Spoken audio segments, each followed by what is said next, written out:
Clarity on Fire, a podcast for people who know what they don't want out of their life and career, but aren't sure what they'd rather be doing. In a world where it's easy to exist, but hard to feel alive, we, Kristen and Rachel, two certified life and career coaches, are here to help you cut through the information overload, get unstuck, and focus not just on how you can have a career you're passionate about, but how to create a whole life that feels fulfilling. So join us here, where we serve up inspiration and down-to-earth wisdom in a way that only two best friends can. We want you to experience the relief of knowing that, yes, you're allowed to want more out of your life and career. And no, you don't have to wander through the dark anymore. Our job is to light the fire that shows you the way. Let's go.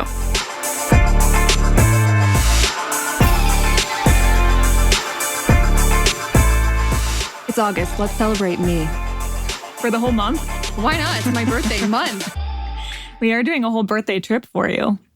Yeah, I know. I'm so excited. Not as big as your last birthday trip last year. Oh, my last birthday trip, we went to Scotland. We went did to Austria. a 2-week Euro tour. Yeah, so this time we're just going to New York for the weekend. But I don't deserve as big of a trip because I'm not having a milestone birthday. I'm having a very awkward birthday. Yeah, 31's a pretty weird number. God, don't say it out loud. I'm not. You know how Ready I feel about birthdays. Hey, I've been 31 for 8 months already. It's no big deal. I know. Most of my friends in, the water's warm. I don't like warm water. I don't really take baths, so that's not a good analogy. I just don't like it that much. I'd rather a nice, cool pool. But what are you going to do? I'd rather turn 31 than not. Right, the alternative is worse.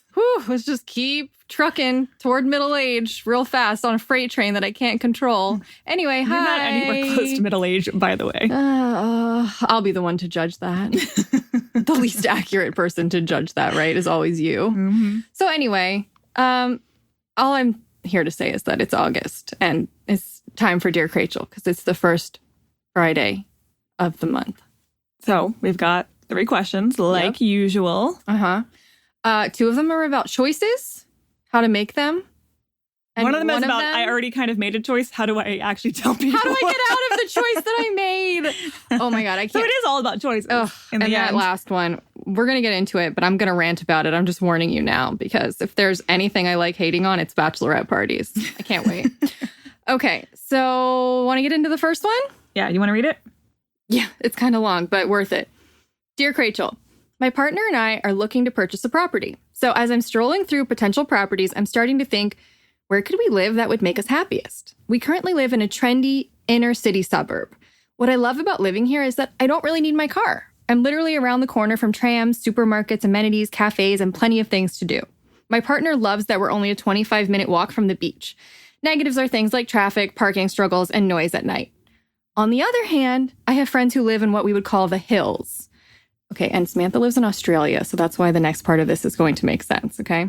The houses are surrounded by greenery, and you frequently hear kookaburras or spot a koala in a gum tree. Oh my God, I want to live in a place where you can just randomly see koalas. I know. Whenever I go there, I find myself relaxing and just soaking up the incredible natural beauty of it. However, you definitely need a car, and commutes to work can be long.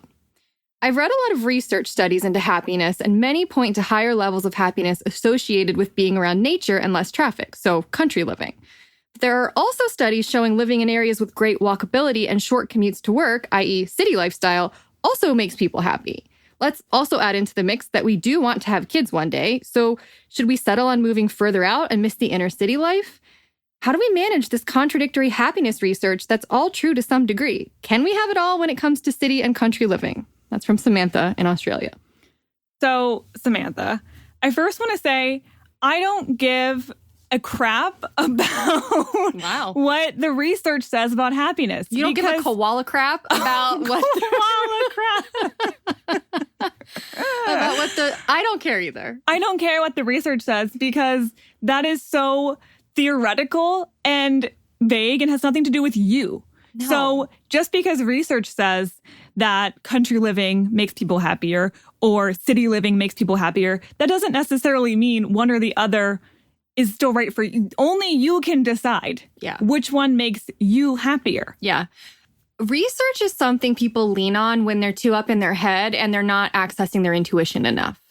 You do not need research. You do not need metrics. You do not need numbers to make decisions when you are clear on your gut instincts and when you have a very clean channel to your own intuition. So I'm just going to like pause and plug a couple episodes that are on my mind because otherwise I'm not going to remember them 2 minutes from now. One is go back and listen to our side chat from, I think it was June, about how to hone your intuition. Yeah, it was June. And I'll link to that.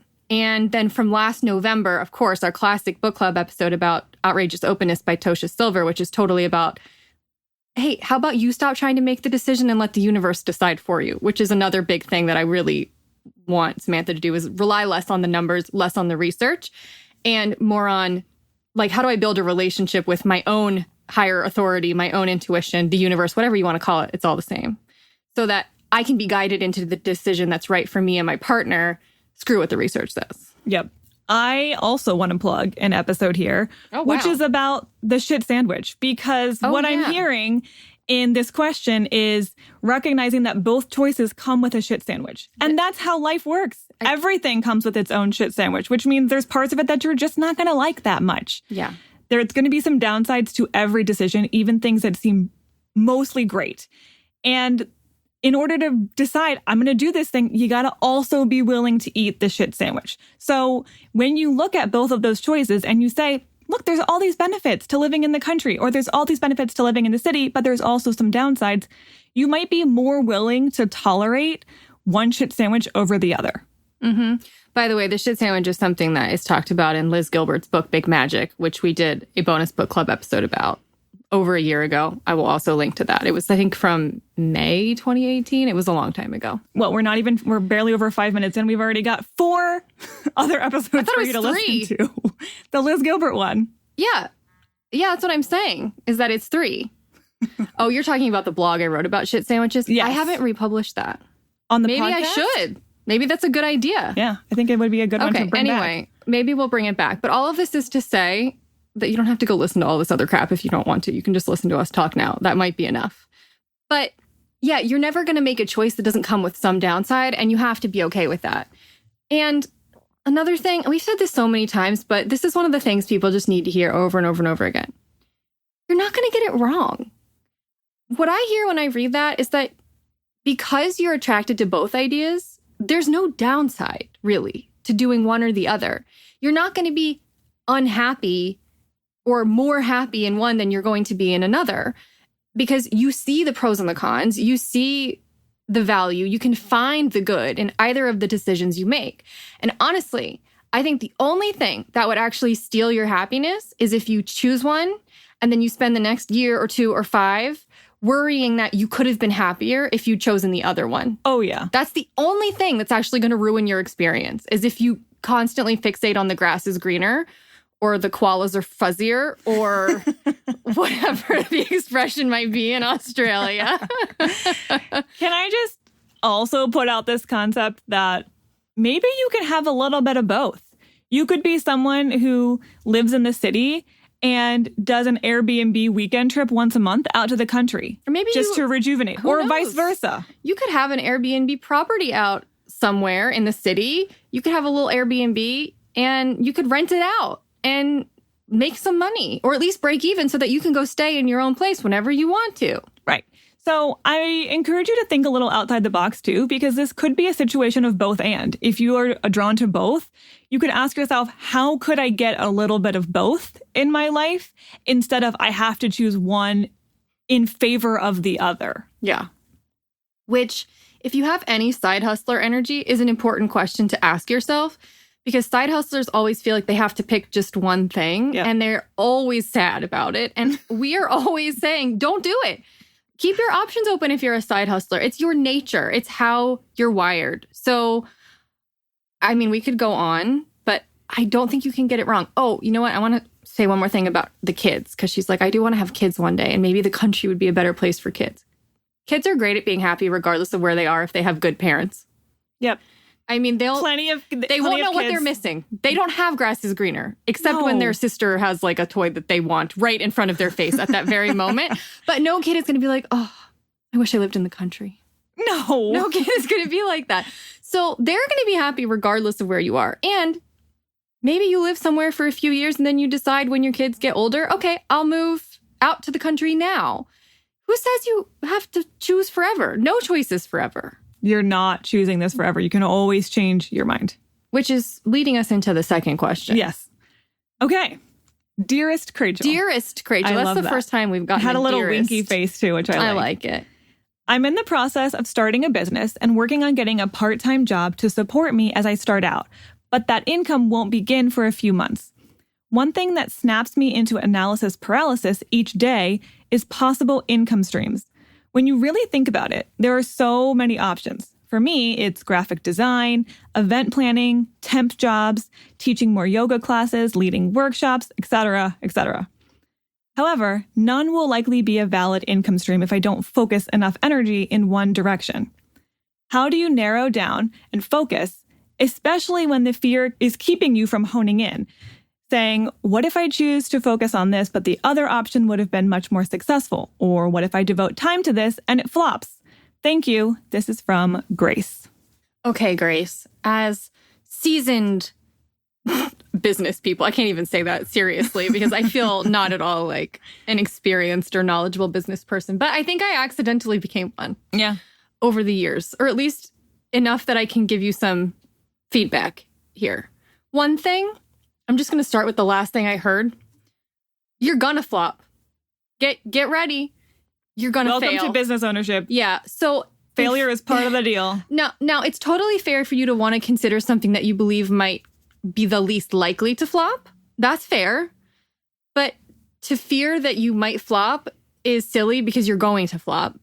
And that's not a diss. It's not at all a comment on your abilities or your intelligence or your capability or your talent. None of that. It's just the nature of starting a business. Yeah, it's not personal to you. It's all entrepreneurs. You're just going to do a lot of stuff that's going to have crickets, or people are going to just actively... you will do things that make it feel like you are repelling people, right? Yeah. I mean, not just like crickets. Like you actively are like demagnetizing people. You're pushing them completely away from you. And that's part of the learning experience. It's part of what you sign up for when you decide to start a business. And there's nothing wrong with it. So, however, you are correct in that, yeah, if you have a bunch of ideas and you try to do all of them, like Greg McKeown talks about in Essentialism, which is a great book, you make a millimeter of progress in a million directions. Instead of if you have one central point of focus, you can make a ton of progress in one direction. That's fair. And I think that it makes sense for you to try to narrow it down and focus on one thing for now, in addition to having a part-time job, which, by the way, I think is a good idea because it enables you to have some financial stability and it allows you to experiment a little more with your business. Instead, you might have to focus solely on something that maybe you don't really want to do because it might make you money. You could have a little bit more wiggle room if you have stable income coming from somewhere else. I really want to focus on the part you just said about choosing for now. Yeah. Similar to what we just said to Samantha, it definitely applies here as well, because I'm getting maybe a little bit of side hustler energy, maybe, a little bit of wanting variety, having a lot of ideas. And that's a normal thing. There's nothing wrong with that. There's nothing wrong with wanting to pursue multiple things and having a lot of ideas and a lot of energy behind them. And so I want to emphasize, when you are picking one of these to start with, that doesn't mean you are negating all of your other ideas. It doesn't mean that you can't add on later. That's actually very likely what will happen. If you start with one thing and start to build a little bit of a business around that, you might want to branch out into some other ideas. Some of the ones that you mentioned in that list, right, those examples could very well be merged together over time. Rachel and I started a business. The only thing that we offered at the beginning was one-on-one coaching. We didn't have a podcast. We didn't have programs. We didn't have all these other avenues for people to learn from us or work with us. Those were all added on over time. And some of them flopped, by the way. And some of them very much flopped, but we tweaked them, tinkered with them, put it back out into the world, and then it didn't flop. So just because something flops doesn't mean that's the end of it, or you have to board up shop and give up. You can definitely tweak something and keep moving on. The failure doesn't have to be the end of it. And choosing something doesn't have to be the end of all your other ideas. Can I also just say, careers are freaking long. Yeah. There's a very good chance that you might do something for a little while and then decide, I'm ready for the next challenge and go into one of those other areas. And that's a perfectly okay thing to do. That doesn't mean you chose wrong. It just means choose what feels good right now, knowing you can always change your mind or you can always add on later. I'm just going to give straight up feedback about what I think is the best thing for most people who are budding entrepreneurs to do. Okay? This is coming from experience. Yeah. Okay. Go with the thing that has the most capacity or is most likely to get you to a place of financial stability the fastest. That may not be the thing you're most excited about, to be honest. It might not be the sparkliest or the shiniest thing. But I've seen this happen a lot with new entrepreneurs who they have a really good idea. And I'm not even saying it's not a good idea. I'm saying it's a great idea. But they don't have an audience yet or something. And so they can't make money from it, even though they're trying. They're pouring all of their effort into, like, I don't know, building a course or something. And they have 50 people on their email list. Well, no one's going to buy it because you've only got 50 people. You might get, if you're lucky, one person or two people buying that course. And then you're going to be demoralized because you're not making money. So honestly, I'm sorry to say it, but the first priority in starting a business is getting to financial stability. And it pays upfront to do the things that have the most juice for the least amount of squeeze. Well, and that's for a few reasons. First of all, you don't want to start to resent the thing that you're most excited about. Yeah. If you're doing it and not making money because it just takes longer to build up to being financially stable doing that thing, you don't want to start to hate it or start to burn out on it because that's where a lot of your passion lives. So that's not helpful. And doing the thing that gives you financial stability first means now you get to be much more creative, a little bit more, you can take more risks. You can do more interesting things with the other ideas that you have once you're not worried about how my bills are going to get paid.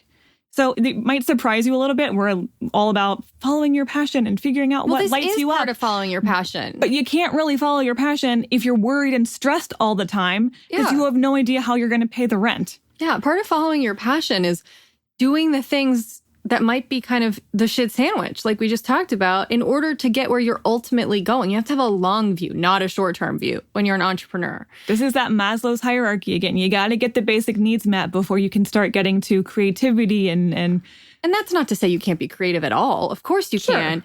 But you might not be able to do all of the things you ultimately want to do, or even focus on the most creative thing first, because you got to get your foundation in place. When Kristen and I started our business, we only did one-on-one coaching because it made the most sense. I'm not even sure we thought about it. I don't even know that it was a decision. I think we just did it because what else would we have done? I think we knew we didn't have an audience. We didn't have any other way to make a decent amount of money than offering one-on-one coaching because it was the highest priced, item. And it's easier to make the most money from that at the beginning because you only need a couple of clients to make an okay amount of money, especially if you have a full-time or a part-time job. Yeah. So that's what we recommend. And I hope that might help you look at some of your options and narrow down ones for now. Just to start with. For now. And one last point I want to make is that we're not saying shut down all of the ideas you're having. Just saying put them on the back burner. Let them simmer. Gather your ideas and your inspiration as time goes on. I think one of the biggest mistakes people make, especially, this is just everybody, but I see a lot of business people, entrepreneurs doing this, is they mistake a good idea for something they need to do right now. And sometimes a good idea comes in way, way, way earlier than you really need to jump on it so that it can marinate, so that it can grow and find its legs and its footing. And I encourage you to do that, to let your ideas marinate, to capture them, to write them down, to keep them organized, add to them, and see which ones have staying power. Because sometimes we have an idea and we jump way too soon on it. And then we kind of crash and burn or we flop, which is fine. Again, flopping is fine.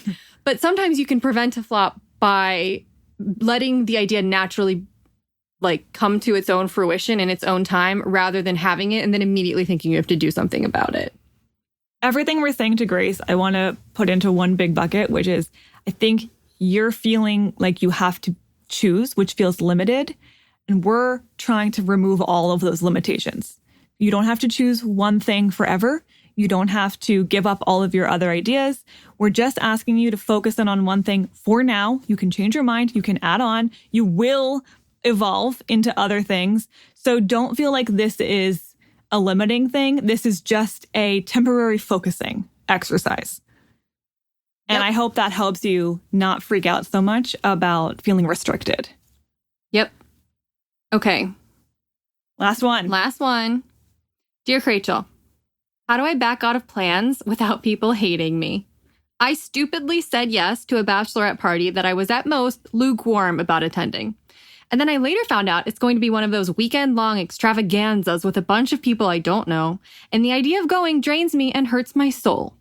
I feel guilty for wanting to back out, and especially bad about not contributing money since maybe the group was counting on that. But gritting my teeth and going feels impossible. So how can I make a graceful exit? Hopefully, without causing any hurt feelings or leaving people with the impression that I'm selfish. Carrie. Oh, Carrie. This is where I promise to rant. I think bachelorette parties should die a slow, torturous, painful death. If I never went to another one, it would be too soon. Can you hear the introvert just oozing out? It's also, okay, like, I'm not crapping on you, koala crapping on you for having a bachelorette party, okay? Like, don't get up in arms with me because you've had a bachelorette party and you had a wonderful time and your friends are amazing and how dare Rachel suggest that you never had that experience, okay? Like, get off of me. What I am saying is that I do not like where bachelorette parties have gone. Well, the expectations are insanely high. It is ridiculous, the entitlement I see around bachelorette parties. Around, you should spend hundreds of dollars, if not close to $1,000. We're not talking about just the dress and the shoes and the makeup if you're in the bridal party, or the plane ticket, or wherever it is you're going. But to do another event, that's not just one evening. No. Now it's a whole weekend. And there's all these activities. A 3-day weekend. And then on top of it, there's 20 other people there, 8 of which you don't even know. I mean, it is the 7th ring of hell, okay? And so then you're supposed to like placate, and you're not supposed to have opinions, and if you don't go, then people think that you're a bitch. And I'm just like, burn it all. Like, burn them all, okay? I would like got some Daenerys Targaryen up in here. I really would just burn it all to the ground if I could, because I'm tired of the crazy, heightened, unrealistic expectations that it's putting on people. No one seems to be having fun. That's the consensus. I'm not hearing from a lot of people who are having fun. They're feeling obligated. They're feeling guilty. They're at most having a neutral time, and then they're going home. And then they're poorer at the end of it. So, I say we cancel bachelorette parties the world over. Do you feel validated in not wanting to go now? Because I hope so. So hopefully that alleviates your guilt a little bit, because seriously, and you're not the only one in that group who's feeling this way, guarantee you. So I want to get to your question, which was, you've already made a decision. You know you don't want to go. You've already, in your mind, backed out of this thing. You're like, how do I now say no without getting judged or people having negative impressions of me? I don't know that that's possible, because you don't have any control over other people's opinions or other people's impressions of you. They're going to have impressions of you no matter what. If you say yes and you go and you're having a miserable time and trying to plaster on a smile, they're still going to have impressions of you. So who cares? They're going to think you're a bitch either way. Do what you want, because people are going to judge you no matter what. And that part is out of your control. I don't actually think it's guaranteed that people would think she's a bitch either I don't way. either. But I do think that the more people at the bachelorette party, the more likely that one of them bitches is catty. And one of them is definitely going to think you're selfish. Sure. And one of them is definitely going to have a bad impression of you. And what I say is that's her problem. Well, and I'm even thinking of this not necessarily being judged as bitchy or mean or whatever, but even just disappointing someone, even if they understand, but they're just disappointed that you're not going to be there, that can be hard too. I'm definitely getting some people-pleasing energy from Carrie. Well, Carrie may have heard my call for people-pleasing style questions. And sent this in. Right. We did ask about that. So I'm getting some of that vibe too. And disappointing people is really hard for a people-pleaser. So even if they fully get it, you might still feel guilty. And that's okay. So trying to make decisions based on what feels best to you without disappointing people, I hate to break it to you, that's impossible. It's another form of torture because it's not possible. It's holding yourself up to an expectation that cannot be realized because you have no control over what these people are going to do. And I think we mistake the matter when we say that, when we hope that we can find a way to not have guilt. Because guilt is a normal human emotion. It's normal to feel guilty when you fear that you may have disappointed someone. And that guilt is not a reason to not go through with it. Because like you said earlier, torturing yourself in order to make someone happy doesn't actually make someone happy. There's not a net gain there. No. And I'm really tired of people who have people-pleasing energy thinking that they're making everyone happy by martyring themselves. Because in doing that, you're not creating a win-win. And the rule that we've adhered to from day one of coaching, this is one of the first things they teach you in coaching, is if it's not a win-win, if both people can't win, you don't play. It's a lose-lose. It's a lose-lose if it's not a win-win. And so you don't play if it's not a win-win. So if it isn't a win for you, it's not selfish because it's not actually a win for them either if you say yes. I want to remind you, too, that you can say no very gracefully. You don't have to be like, oh, hell no, I'm not going to that weekend. You don't have to party. maybe exactly say what I just said if you don't want to. You can think it, but you don't have to say that. You can just gracefully say, I'm really sorry. You know, I really care about you and I love to support you. I can't come to this bachelorette weekend, but let's do something you and I together. Okay, I'm going to give you permission to lie to get out of it if you need to. Sure. I mean, I'm the queen of coming up with excuses for getting out of things. I help Kristen do it all the time. She's really bad at making up lies. It's hilarious. I can come up with all sorts of creative, but believable. Not too, that's the key, is they have to be believable, slightly specific, but still a little bit vague. And it's hard to walk that line. I know. You are the queen of this. I know.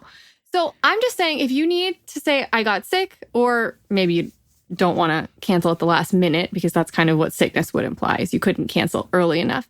You could say, I have a sibling coming in from out of town, and I want to see them. You can also, and it's okay if you don't want to do this, but I give you this option, and this is something Rachel's actually done in the past.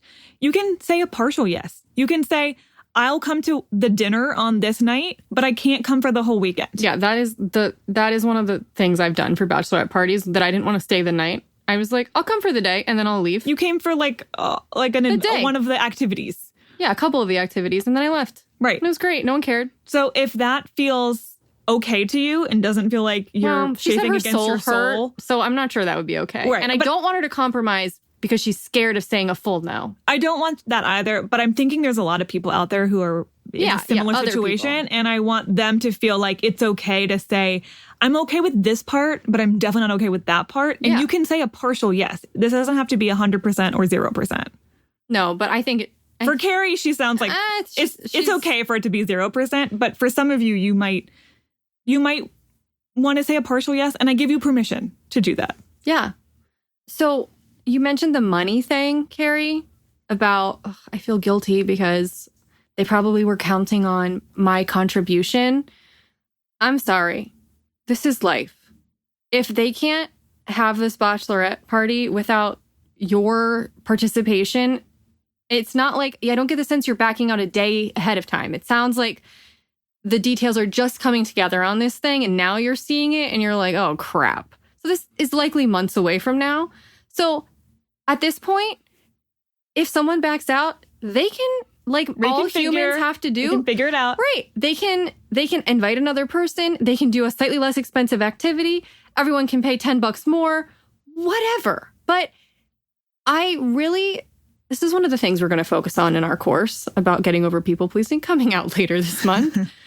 Because I am so up in arms with the fact that every people pleaser I've ever met takes so much responsibility and doesn't give anyone else any responsibility. They're like, oh, I'm ruining this whole thing. Or like, oh, I must be seeing this wrong. Or there must be something wrong with me for not wanting to go. It's like, if this whole thing hinged on your attendance and it's not a very good event, then that's a really shaky foundation of an event, which means nobody else could back out either, or the whole thing would crumble. So somebody else needs to figure out how to make this a little bit more manageable for everyone else, if that's how shaky it is. That's not on you. Part of the requirement of being a human is that you have to be slightly adaptable. And we're talking about grown adults here. They can figure it out. Right. If they want to have a weekend-long extravaganza, they can damn well figure out a way to make it happen if they're that motivated. Yes. And if one person not going ruins the whole weekend, then I say good riddance. I say you're an angel among us, Carrie, for ruining that weekend. You've never felt more evil than right now. I'm not mad about it. Well, for Carrie and anyone else who is seriously struggling with this, again, join the VIP list for our upcoming people-pleasing course, because we're going to encourage you and hold your hand and walk you through how to do all kinds of hard things like this, where you're going to break free of people-pleasing and not have to go do things that hurt your heart and soul just in order to try to make someone else happy. That's not a way to live your life. Can we just answer Carrie's actual question for a second, though? Like, before we wrap up, which was, how do I give a graceful no? Like, how do I actually just say no? Which is, okay, so I'm not going to actually write down a sentence for you, because I think you're smart enough to figure this out. But I'm going to give you some tips for saying no in a graceful way, which is, don't over-explain yourself. I think the worst thing that you can do, oh my God, my dog is barking. We're doing this on a Sunday, by the way, which is like the pits, but also the 100-degree Sunday. It's 100 degrees. You can't have the AC on when you do this. So, like, bear with us. Accept what we're offering you right now. Oh, maybe this is like the hell of, do you know what I mean? Like, in order for me to really like channel into the hellacious feeling of a bachelorette party, I needed to feel like I was in literal hell, because it's 100 degrees and I'm physically literally sweating as there we're doing you go. Okay. I knew that it was all for my acting. So, okay, you don't want to over-explain yourself. I think that's one of the worst mistakes that people often make when they're getting out of something, is they're like, oh, let me give a million excuses. And it just sounds kind of sad and I also a little not necessary. I want to say that the fact that you want to go, even though you clearly don't want to go, means you must care about this person. The bride, at least. At least to some extent. So share that. You can say, I'm really excited for you. I'm really honored to be a part of this whole experience. And I'd like to celebrate with you. I can't this weekend, but can we have something of our own? So you can say not this, but that. Sure, instead. if you want to. If you want to. Well, you can at least tell her, I do care about you and I do want you to have a great time. Yeah. And this is not a reflection of how much I care about you as a human being. You don't have to do what I'm about to say, but I've seen it done. I thought it was a nice gesture. That one time there was a bachelorette party I went to where someone couldn't come because they were from out of state, but they sent like champagne to the party. Like, sure, that was a nice move. Where they still felt like I could contribute in some way. Yeah. But I don't have to physically be present. So you don't have to do that. Like, that's totally not required. But if it feels good to you, then sure. You could do that. But don't over-explain yourself. Keep it simple. You can wish them well. And you literally don't have to make up an excuse if you don't want to. You can just say, I'm sorry, I can no longer make it. Literally, that is enough of an excuse. Yep. Period. The end. Period. The end. They can be like that. So I'm glad that this question came up, because this is one of the questions that we're going to answer in one of the lessons of our course is, how do you know when to say no? And how do you know what kind of no to give? Because there's a hard pass, there's a partial yes, and then there's well, maybe I need to pause and think about it and then decide. Yep. And not be put on the spot. And it's how hard do I to know navigate that. What battles to pick and what to just let go? We're going to get into all of that. It's very murky, and people pleasers get up in their head about this a lot. So they get really confused and caught up in each individual circumstance. So we're going to help you figure that out. Yeah. So remember, I'm just transitioning now into the end of this. Remember that course is coming out very soon on August 20th. So that's 18 days from now. Yeah. If you're counting. 2 days after my birthday, by the way. Got a countdown going. We're going to just like jump right into getting over people pleasing.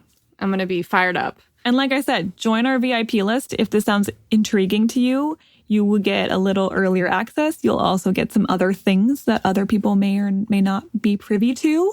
Mm-hmm. So if you're like, oh, I relate way too much with Carrie, you might want to think about joining us for that. Yeah. All right. We've talked about that a lot. I don't think people need all the details every time about the course. They know it's coming. It's going to be good. We're going to do it with a group. We're going to have forum. People are going to share their stories. We're going to answer questions. We're going to give you lots of homework, but not so much that you can't handle it. Just enough to push you out of your comfort zone. Mm-hmm. It's going to be good and fun and hard. All of the things that learning should be. Yeah, and community-based. And growing. That's really what learning is. It's growth. Yeah. So, okay. I will see you. We'll see you. You'll hear from us more likely. On Tuesday. With a blog of some sort from me. From Rachel. I am literally sweating so bad right now. This is rough. We have to stop. All right, we're going to say bye now. Okay, bye.